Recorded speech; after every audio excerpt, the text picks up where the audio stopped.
दोस्तों, आपका हमारे इस YouTube channel law and peace पर हार्दिक स्वागत है। अगर आपने अभी LLB कंप्लीट की है और आप कोर्ट में एज एन एडवोकेट प्रैक्टिस शुरू करने जा रहे हैं या आप ऑलरेडी प्रैक्टिस में हैं, तो आपको इस वीडियो से ऐसी टिप्स और नॉलेज मिलेगी जो कोर्ट में अपेयर होते समय आपके प्रैक्टिकली बहुत ही काम आएगी। कुछ बातें ऐसी हैं जिन्हें आपको पहले पता था लेकिन अब आप उन्हें भूल चुके हैं।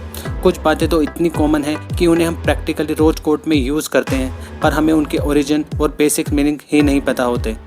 फ्रेश प्रैक्टिसिंग एडवोकेट्स को कोर्ट में बहुत ही प्रॉब्लम्स का सामना करना पड़ता है, क्योंकि उन्हें कोर्ट में यूज़ होने वाली टर्म्स के बारे में बेसिक नॉलेज पता नहीं होती। इस वीडियो में अंत तक बने रहिएगा, क्योंकि ये एडवोकेट के प्रोफेशन में बहुत ही काम आने वाली टिप्स एंड नॉलेज देने वाली है। उससे पहले हमारे चैनल को सब्सक्राइब करना और नोटिफिकेशन बेल प्रेस करना ना भूलें, ताकि हमारे हर नई वीडियो की खबर पहुंचे सबसे पहले आप तक। आपके लाइक और शेयर हमें आपके लिए और ज़्यादा नॉलेजेबल वीडियो बनाने के लिए प्रेरित करते हैं। चलिए बिना देर किए शुरू करते हैं। क्या आप जानते हैं कि जजेस और एडवोकेट्स वाइट और ब्लैक का कॉम्बिनेशन ही क्यों पहनते हैं? सफ़ेद रंग प्रकाश, अच्छाई और भलाई का प्रतीक है। As a legal system is the only hope of justice for a common man, the color white is chosen to represent him.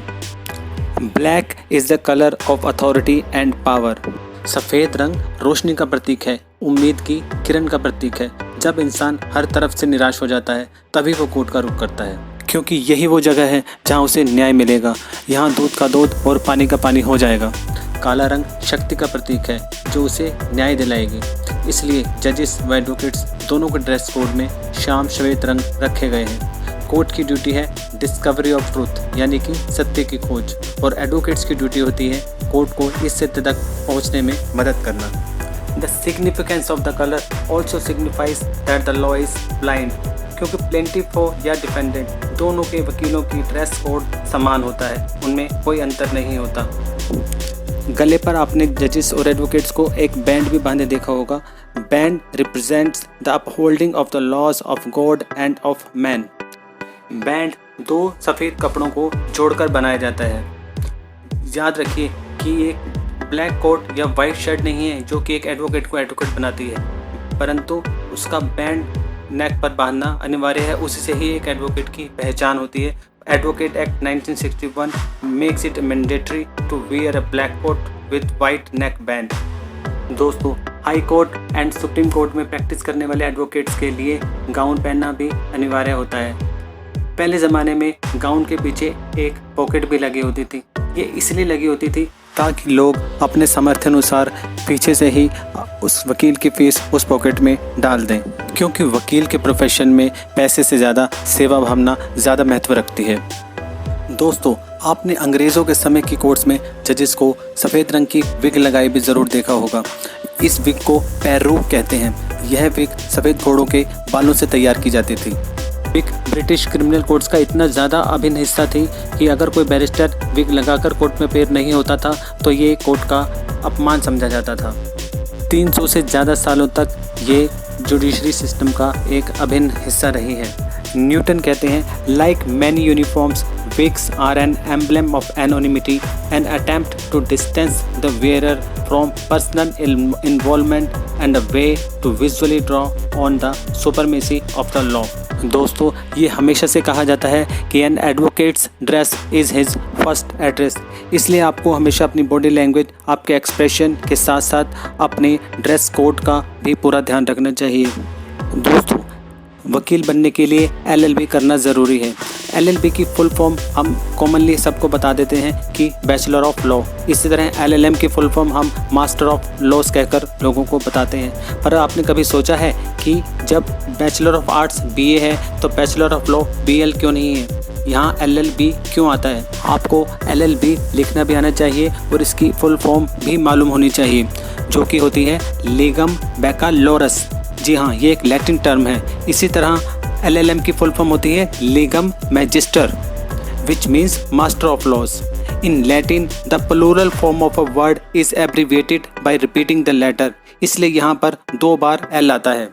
दोस्तों, बात बहुत ही छोटी सी है। आप एडवोकेट तो बन गए हैं, पर क्या आपको एडवोकेट की परिभाषा मालूम है? एडवोकेट की परिभाषा एडवोकेट्स एक्ट 1961 में दी गई है। सेक्शन 2A कहता है advocate means an advocate entered in any roll under the provisions of this act. Roll means roll of advocates prepared and maintained under this act, जैसे कि state bar council etcetera. Law graduate and advocate में अंतर होता है। Law graduate means a person who has in his position a bachelor's degree of law from any university established by law in India. वो practice नहीं कर सकते, पर advocate court में अपेयर होकर प्रैक्टिस कर सकते हैं।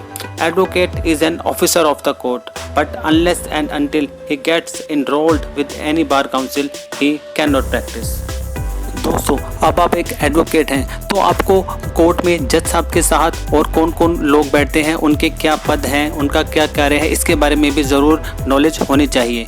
तो आपको सबसे पहले हम बताते हैं, जज साहब के सामने जो फाइलें पेश करते हैं उन्हें पेशकार या रीडर कहते हैं।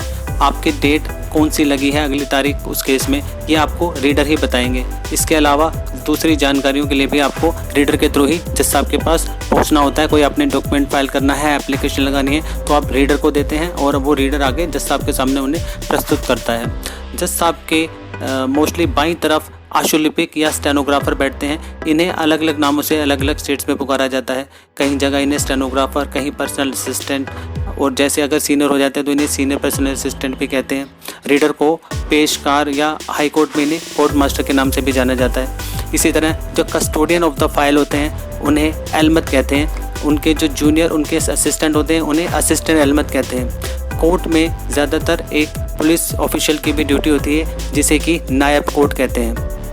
इसी तरह कोर्ट में जो अगर सिविल कोर्ट है तो जो एग्जीक्यूशन की फाइल्स मेंटेन करते हैं उसके कस्टोडियन होते हैं, उनकी डेजिग्नेशन होती है नाजिर। कोर्ट में जो आवाज़ लगाकर केस के पार्टीज का नाम पुकार रहे होते हैं उन्हें पियोन या अर्दली कहते हैं।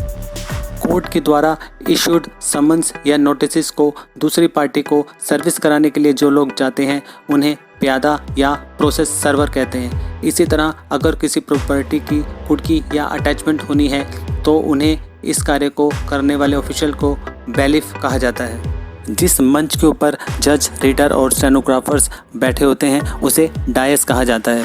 जिस जगह पर विटनेस अपनी एविडेंस रिकॉर्ड कराता है उसे विटनेस बॉक्स या डॉकेट भी कहते हैं। दोस्तों, अब हम बात करते हैं स्टैंडिंग पोजीशन की। अगर आप कोर्ट में एज एन एडवोकेट अपेयर हो रहे हैं तो या फिर तो आप प्लेंटिफ हैं, यानी जिस पार्टी ने केस डाला है, या फिर आप डिफेंडेंट हैं जिसके ऊपर केस डला है। अगर आप प्लेंटिफ हैं तो आपने जब आपका फेस जज की तरफ है तो आप अपने लेफ़्ट साइड पर खड़े होंगे और आपके दाहिने हाथ की तरफ अपोजिट पार्टी खड़ी होगी। अपनी पार्टीज़ को आप अपने पीछे खड़ा करेंगे। कई बार सेम पार्टीज़ के बीच में क्रॉस केसेस भी चल रहे होते हैं, तो अब इस तरह आप क्रॉस केस में दोबारा अपनी स्टैंडिंग पोजीशन बदल लेंगे। यानी अगर आप पहले प्लेंटिफ थे तो आप लेफ़्ट साइड पर खड़े थे, अब आप नेक्स्ट केस में डिफेंडेंट हैं तो आप अपने राइट साइड पर खड़े हो जाएंगे और जो डिफेंडेंट थे वो आप प्लेंटिफ वाली साइड पर खड़े हो जाएंगे। दोस्तों, ये कई बार कोर्ट में कन्फ्यूज़न क्रिएट कर देता है। एडवोकेट्स के पास कई केस होते हैं, जल्दबाजी में कई बार वो गलत पोजीशन में खड़े हो जाते हैं, जिससे कन्फ्यूज़न की स्थिति पैदा हो जाती है। ये कई बार कुछ छोटी सी चीज़ केस के अंदर होनी है, आपकी गलत प्रेजेंस मार्क हो जाती है, प्लेंटिफ की जगह डिफेंडेंट या डिफेंडेंट की जगह प्लेंटिफ की प्रेजेंस लग जाती है। इसलिए अपनी स्टैंडिंग पोजीशन का हमेशा ध्यान रखें। दोस्तों, वो डॉक्यूमेंट जिसके द्वारा पार्टी वकील को अपने केस में कोर्ट में रिप्रेजेंट करने की अथॉरिटी देती है उसे वकालतनामा या वकालत पत्र भी कहते हैं। यह अंडर ऑर्डर 3 रूल 4 सब रूल 2 CPC के तहत फाइल किया जाता है। वकालतनामे के ऊपर वकील का नाम, chamber address, phone number, email ID, enrolment number, वकील के साइन, पार्टी के साइन होना अनिवार्य है। दिल्ली में 25 रुपये की वेलफेयर स्टैंप लगानी भी हाल फिलहाल मैंडेटरी कर दी गई है। दोस्तों, वकालतनामा और मेमो ऑफ अपेरेंस में अंतर होता है। मेमो ऑफ अपेरेंस केवल उसी तारीख के लिए ही वैलिड होता है जब कई बार क्लाइंट आउट ऑफ स्टेशन होता है या वो साइन करने के एबल नहीं होता वकालतनामा पर, तो उस सिचुएशन में वकील मेमो ऑफ अपेरेंस फाइल करके भी अपनी प्रेजेंस उस पार्टी के बिहाफ पर लगवा सकता है। यह अंडर ऑर्डर 3 रूल 4 सब रूल 5 के तहत फाइल किया जाता है। दोस्तों, वकालतनामा पूरे केस पेंडिंग रहने के दौरान इन फोर्स रहता है।